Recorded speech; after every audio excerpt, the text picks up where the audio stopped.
الحمد لله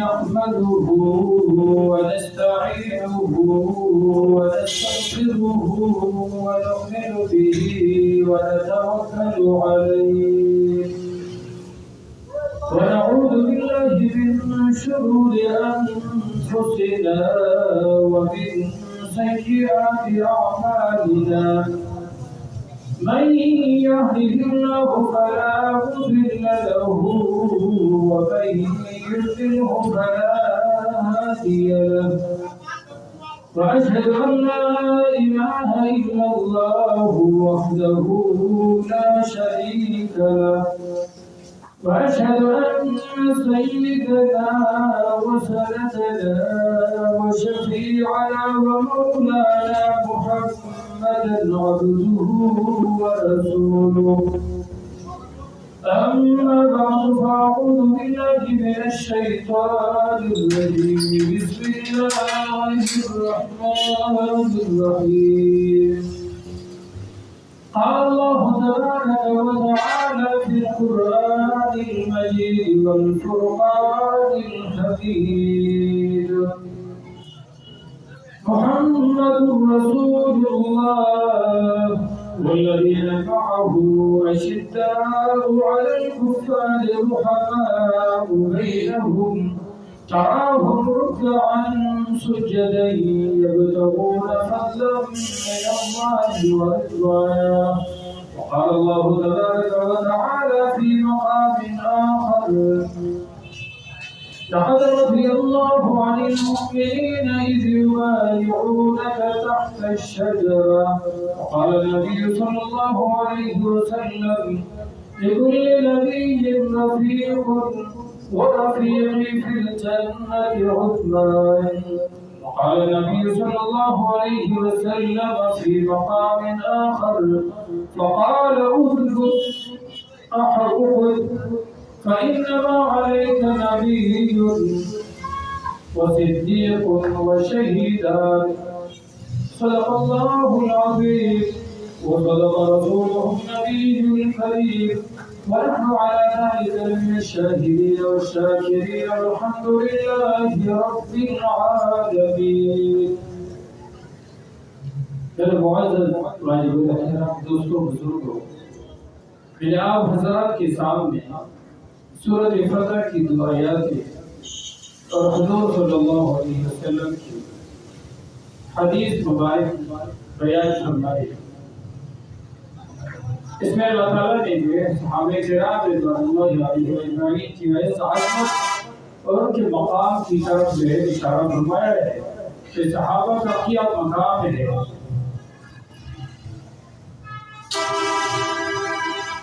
اور صحابہ کے جو ہے کیا شان ہے۔ اور اس آیاتوں میں حضور صلی اللہ علیہ وسلم کا خصوصاً حضرت عثمان غنی رضی اللہ عنہ کے ساتھ کیا تعلق اور کیا محبت ہے۔ 6 ہجری کا واقعہ ہے۔ شوال کے مہینے میں حضور صلی اللہ علیہ وسلم نے خواب دیکھا کہ میں اور صحابہ کرام رضوان اللہ علیہم اجمعین بیت اللہ میں داخل ہو رہے ہیں۔ حضور صلی اللہ علیہ وسلم اور صحابہ کرام رضوان اللہ علیہم اجمعین کو بیت اللہ کی زیارت اور طواف کی جو ہے آرزو اور تمنا ویسے بھی تھی، اور خواب دیکھنے کے بعد جو ہے حضور صلی اللہ علیہ وسلم کی تمنا اور آرزو اور بھی جو ہے بڑھ گئی اور بھی زیادہ ہو گئی۔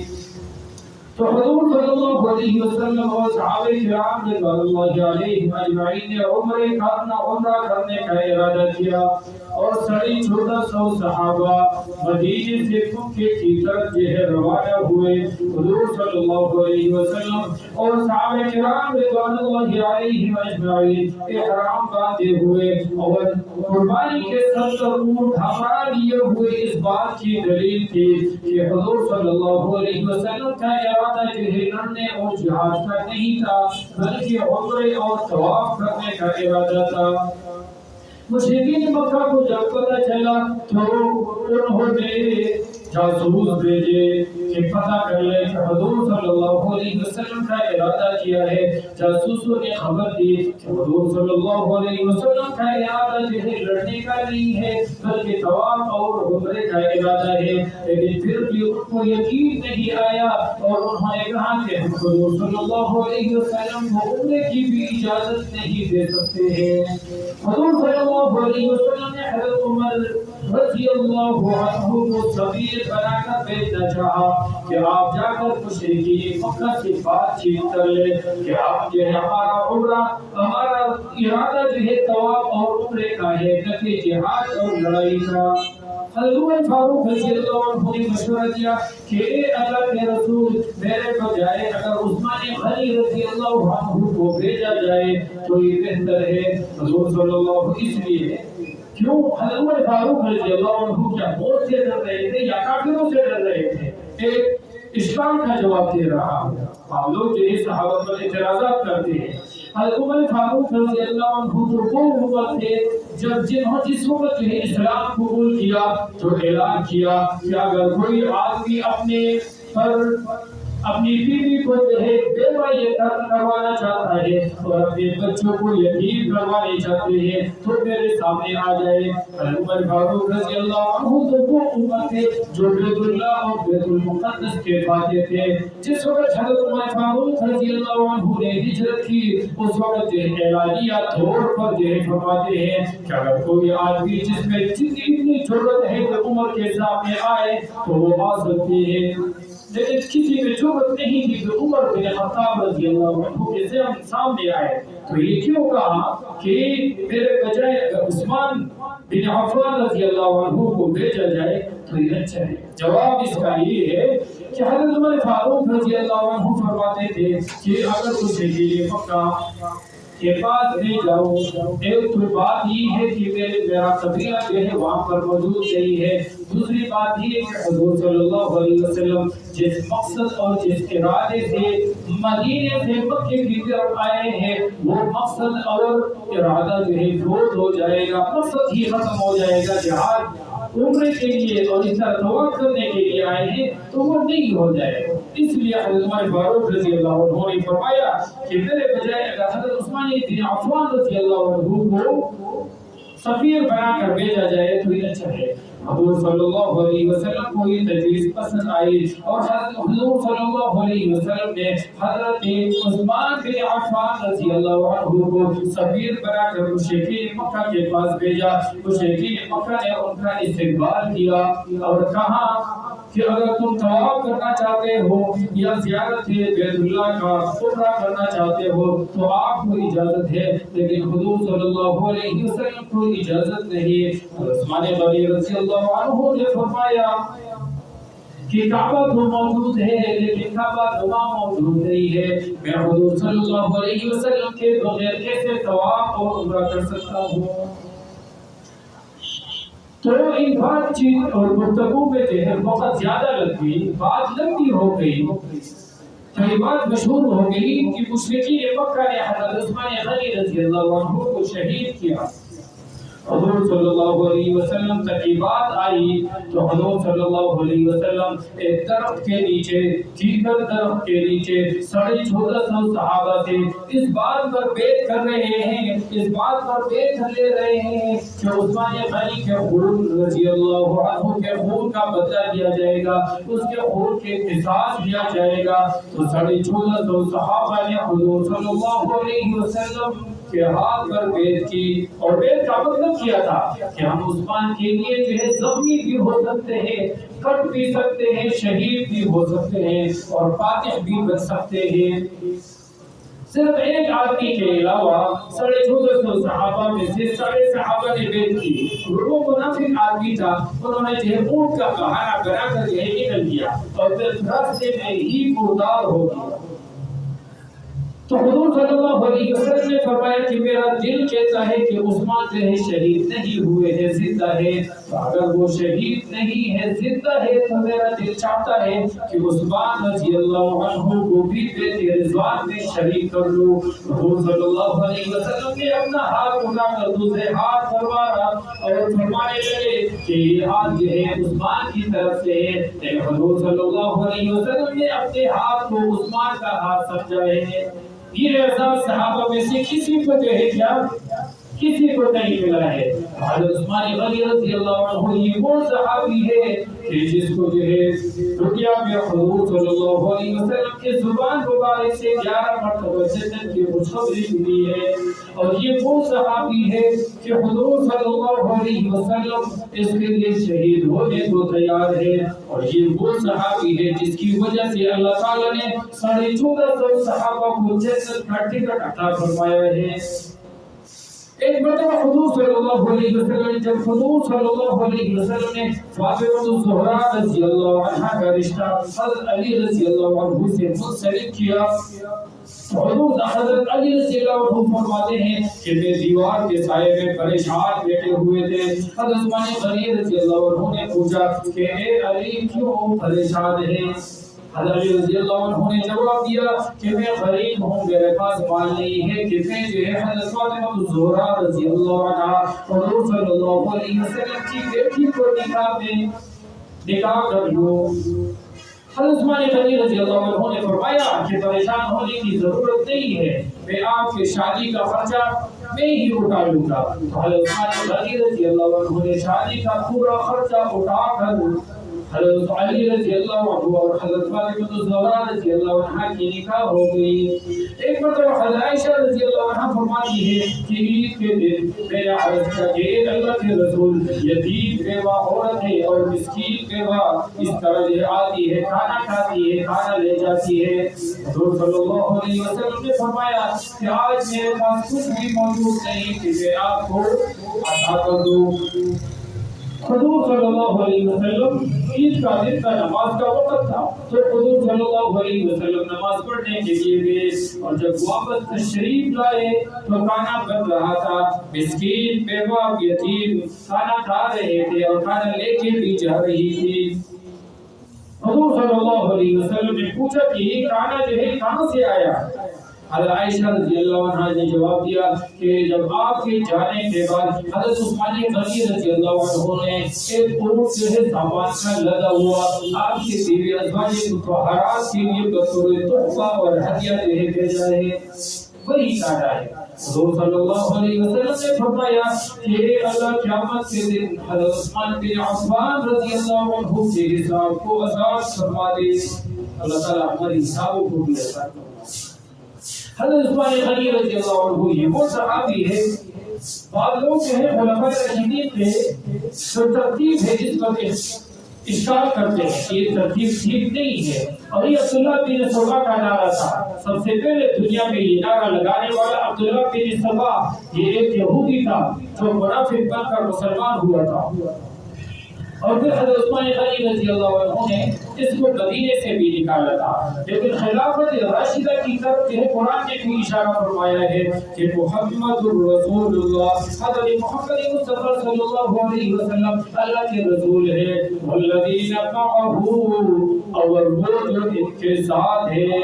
اور معیت میں سب سے جو بڑا درجہ حضرت ابوبکر صدیق رضی اللہ عنہ کو صحابہ میں جو ہے معیت کبریٰ حاصل تھی، تو سب سے پہلا خلیفہ بنے۔ پھر اس کے بعد جو ہے اشداء علی الکفار، حضرت عمر رضی اللہ عنہ کافر کے مقابلے میں بہت سخت تھے، دوسرے نمبر پر خلیفہ بنے۔ رحماء بینہم، حضرت عثمان غنی رضی اللہ عنہ طبیعت سے جو ہے بہت نرم تھے، تیسرے نمبر پر بنے۔ تراہم رکعا سجدا یبتغون فضلا من اللہ ورضوانا، ہر وقت رکوع اور سجدے میں جواب دینے کے حضرت علی رضی اللہ عنہ نماز میں ہی ہوں گے، یہ حضرت علی رضی اللہ عنہ کی صفت ہے۔ تو چوتھے نمبر پر حضرت علی رضی اللہ عنہ خلیفہ بنے ہیں۔ اسی طرح حضور صلی اللہ علیہ وسلم نے فرمایا خیر القرون قرنی، قرنی کے لفظ میں جو ہے خلافت راشدہ کی طرف اشارہ ہے۔ قرنی کا جو لفظ ہے اس کا ہر خلفائے راشدین کے نام کا آخری لفظ بنتا ہے. ابو بکر صدیق کا قاف قرنی کا پہلا لفظ بنتا ہے. عمر رضی اللہ عنہ کے را قرنی کا دوسرا لفظ بنتا ہے. عثمان رضی اللہ عنہ کا نور قرنی کا تیسرا لفظ بنتا ہے. اور اسی طرح حضرت علی رضی اللہ عنہ کا جو یا ہے آخری لفظ ہے وہ قرنی کا جو ہے چھوٹا لفظ بنتا ہے. اور اسی طرح اگر ظاہری طور پر بھی دیکھا جائے تو خلافت کا یہی ترتیب ٹھیک آتا ہے. اس لیے رشتے دو ہوتے ہیں, ایک سسر کا رشتہ ہے, دوسرا داماد کا رشتہ ہے. سسر کا رشتہ یہ داماد سے افضل ہوتا ہے. اعتبار عزت کے سسر کا رشتہ باعتبار باپ کے ہوتا ہے اور داماد کا رشتہ باعتبار بیٹے کا ہوتا ہے. خلفائے راشدین کا حضور صلی اللہ علیہ وسلم کے ساتھ رشتہ داریاں تھی.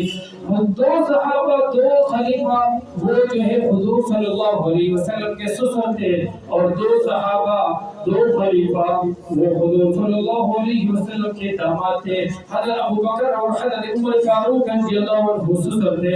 پھر حضرت ابو بکر صدیق رضی اللہ عنہ عمر کے اعتبار سے بڑے تھے, سب سے پہلے وہ خلیفہ بنے. پھر حضرت عمر فاروق رضی اللہ عنہ بنے. دامادوں میں سے حضور صلی اللہ علیہ وسلم کے دو داماد تھے, چار کو دو داماد تھے, تو دو میں سے جو ہے ایک ہی نکاح میں دو بیٹیاں تھیں. حضرت عثمان ذوالنورین رضی اللہ عنہ وہ تیسرے نمبر پر خلیفہ بنے ہیں, اور حضرت علی رضی اللہ عنہ کی نکاح میں جو ہے ایک بیٹی تھی, وہ چوتھے نمبر پر خلیفہ بنے ہیں.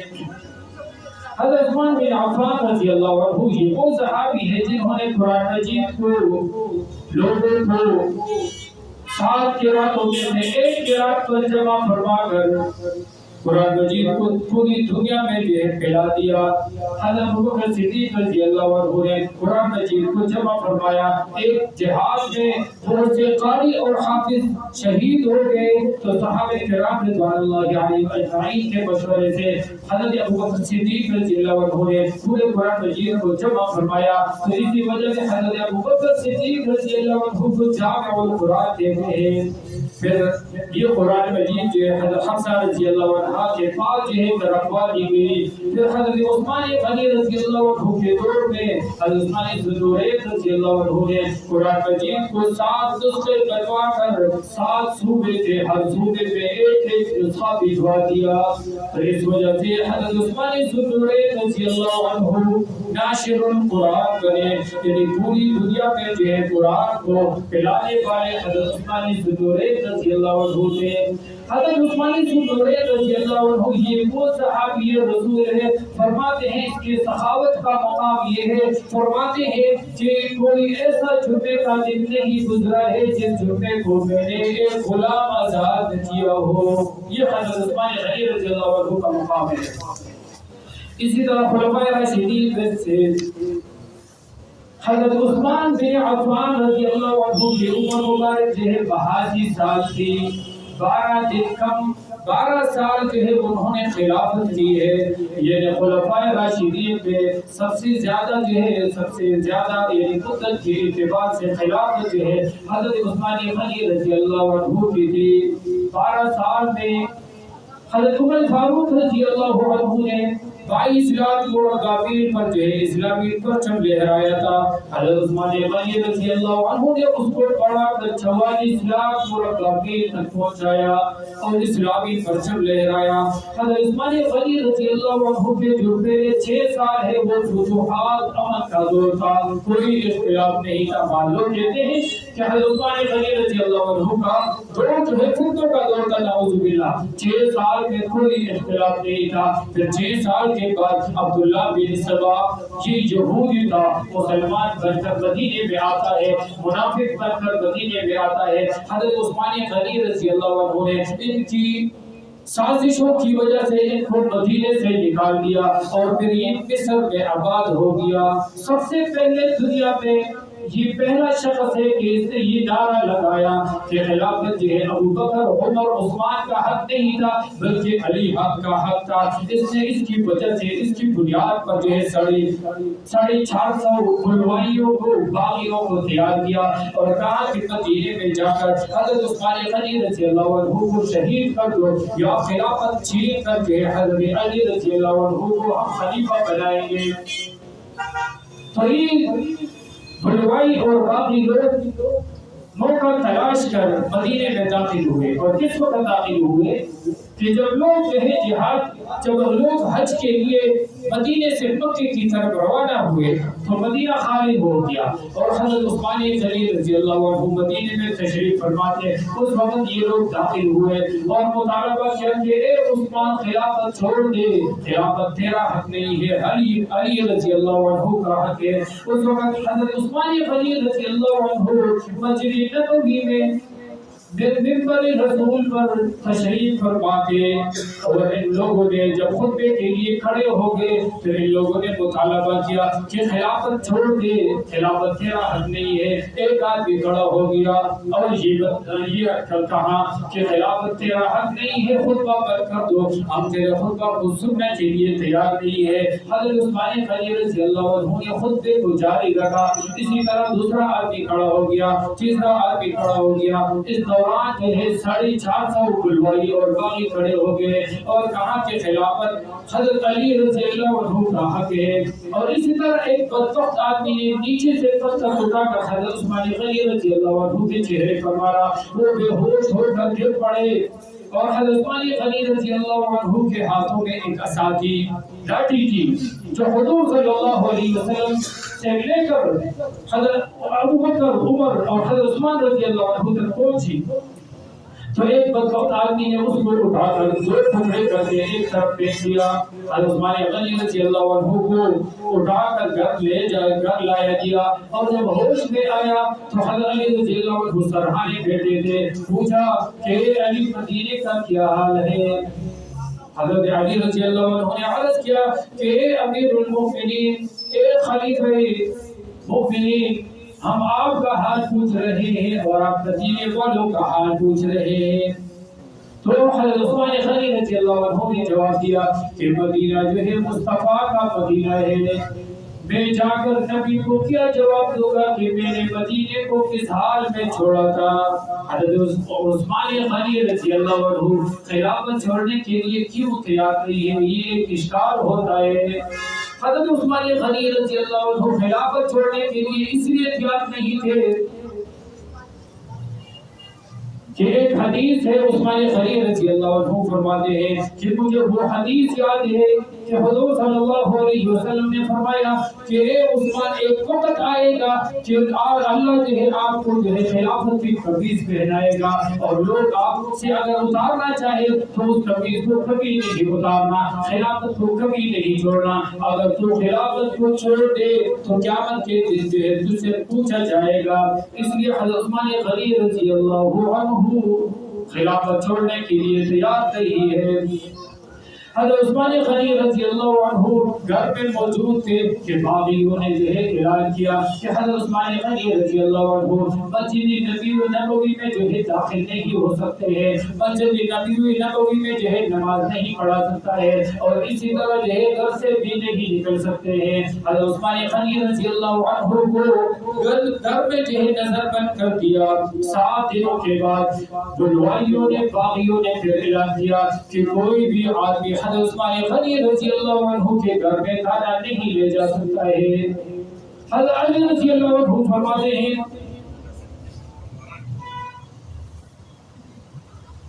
کہ تقریباً 20-25 دن گزر گئے، اس دوران جو ہے حضرت علی رضی اللہ عنہ حضرت معیرہ ابن شعبہ رضی اللہ عنہ ان کے پاس آتے ہیں اور عرض کرتے ہیں کہ اے امیر المؤمنین، آپ جو ہے مدینے کو چھوڑ کر مکہ چلے جائے۔ حضرت عثمان غنی رضی اللہ عنہ نے عرض کیا کہ میں مدینے کو نہیں چھوڑ سکتا ہوں۔ اسی طرح حضرت معیرہ ابن شعبہ رضی اللہ عنہ نے پھر عرض کیا کہ اے امیر المؤمنین، آپ اگر مکہ نہیں جانا چاہتے ہیں تو پھر ملک شام امیر معاویہ رضی اللہ عنہ کے پاس چلے جائے۔ تو نے کہا میں وہاں بھی جو ہے نہیں جا سکتا ہوں۔ پھر انہوں نے عرض کیا کہ امیر المؤمنین، ہمیں اجازت دیجیے، ہم اس کے ساتھ جو ہے لڑے، اس کو ختم کر دے۔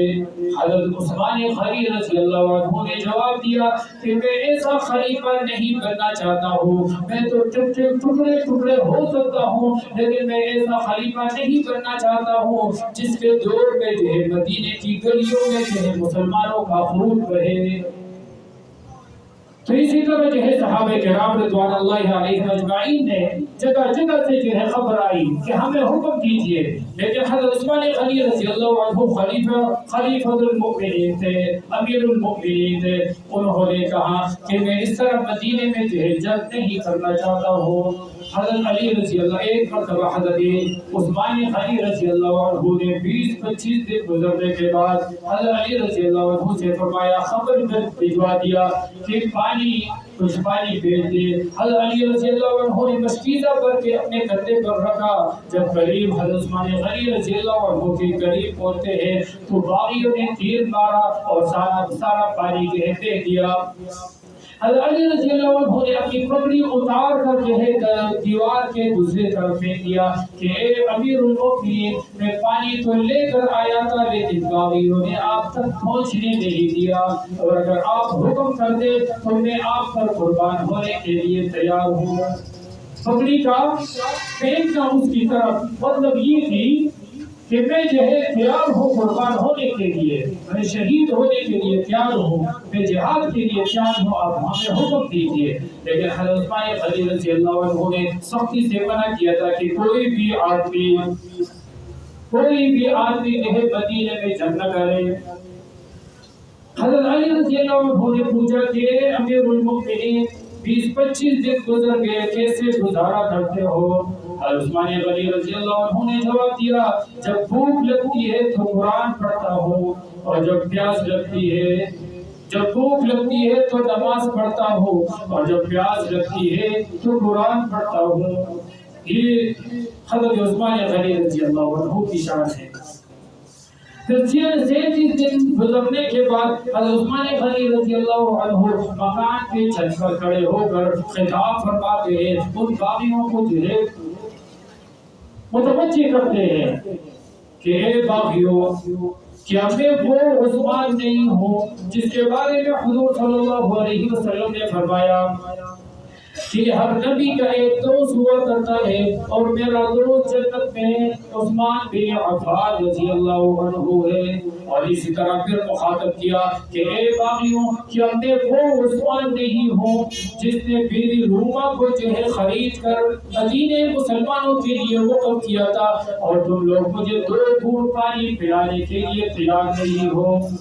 اور اسی طرح فرمایا، کیا میں وہ عثمان نہیں ہوں جس نے جو ہے مسجد نبوی کے لیے جگہ خرید کر مسلمانوں کے لیے وقف کی تھی، اور تم مجھے اس مسجد نبوی میں 2 رکعت نماز پڑھنے کی اجازت بھی نہیں دیتے ہو؟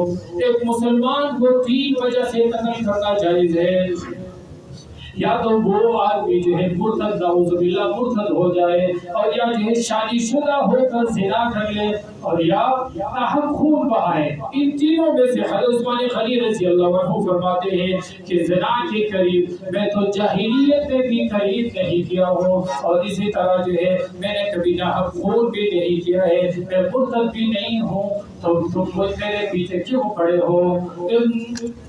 باغیوں نے جو ہے جواب دیا کہ اے عثمان، آپ کی ساری باتیں ٹھیک ہے، لیکن ہم تیری بات کو سننے کے لیے تیار نہیں۔ تو پھر یہی ارشاد فرمایا کہ حضور صلی اللہ علیہ وسلم نے فرمایا کہ فتنوں کے دور میں یہ چادر پہ لپٹا ہوا آدمی یہ جو ہے راہ راست پر ہوگا۔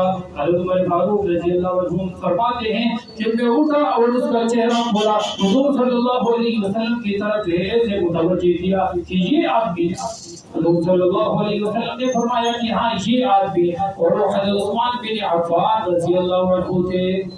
آخر میں جب 40 دن پورے ہو گئے، جمعے کا دن تھا، حضرت نیلہ رضی اللہ عنہ زوجہ حضرت عثمان غنی رضی اللہ عنہ فرماتی ہے کہ جمعے کے دن حضرت عثمان غنی رضی اللہ عنہ تہجد کے لیے اٹھے اور بڑے خوش تھے، اور مجھ سے کہا کہ مجھے جو ہے نئے کپڑے لا کر دیجیے۔ میں نے جو ہے پہلے کے نئے کپڑے پہن لیے، اور میں نے پوچھا کہ امیر المؤمنین آج بہت خوش ہے۔